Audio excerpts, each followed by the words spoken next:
Okay, the ethical theory we're going to explore in this thought primer is ethical egoism.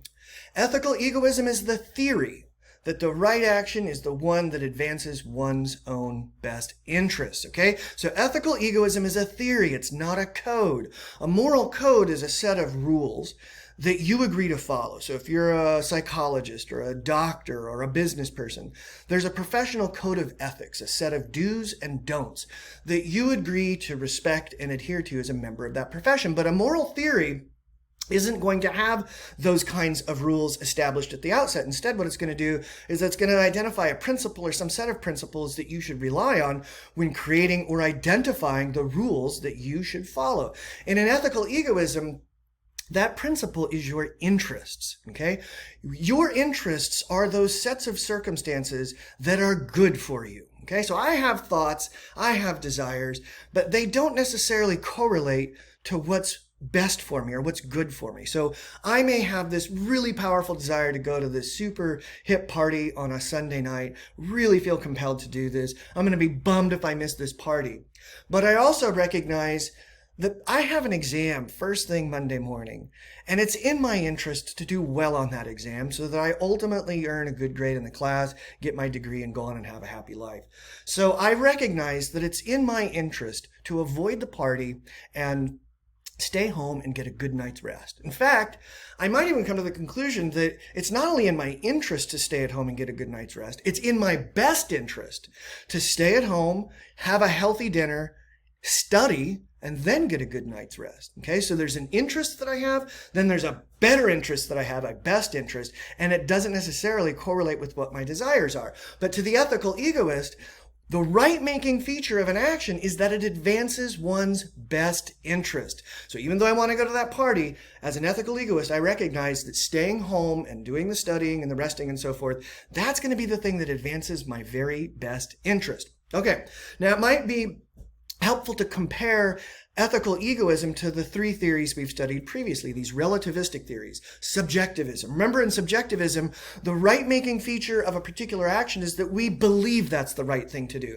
Our act of believing this particular action is the right action is what makes it the right action. And for the emotivist, it's the way we feel about something or the way that we feel in response to something. That feeling is what makes that action the right action or the wrong action. And then cultural relativism just kind of expands out to the group level, the principle behind subjectivism. It says, well, whatever my group all thinks is the right thing to do, their norms and expectations of me, those are actually, it's them thinking this is the right thing, that this is the appropriate expectation and norm, that makes it the appropriate expectation and norm. But ethical egoism is an objectivist, not a relativist theory, because I have some set of interests that are my best interest. I have some set of circumstances that are the best for me. And I might not even know what those are. And me not knowing what those are doesn't mean those things aren't in my best interest. I might have to have somebody help me see what my best interests actually are. I think it's in my best interest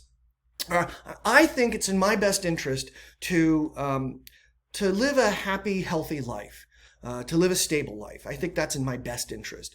Therefore, the right thing for me to do is to not smoke meth, okay? Because not smoking meth helps advance me towards what's in my best interest, and smoking meth would actually compromise my ability to advance towards my own best interest. And if somebody comes to me and says, well, yeah, man, like you think it's in your best interest to avoid smoking meth. I think it's in my best interest to smoke meth, okay?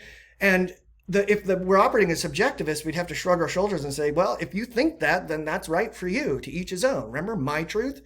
But the ethical egoist is going to say, well, no, that's stupid.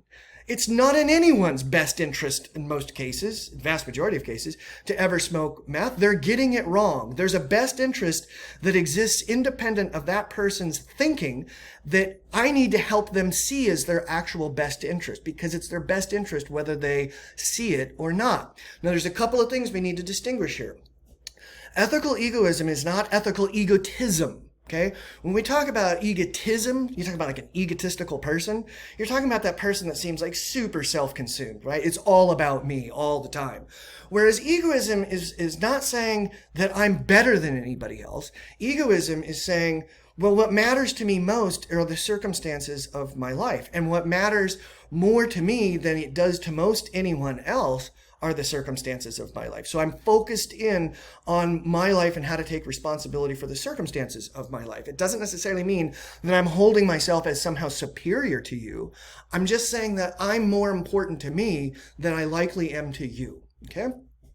Another distinction we want to make between psychological egoism and ethical egoism. Psychological egoism is this kind of hardwired feature that we have where we tend to instinctively prioritize our own needs above those of others. So you're on the airplane and the flight attendant says, hey, in the event that the cabin loses pressure and the masks fall from the ceiling, make sure you put your own mask on before you try to help anybody else with theirs.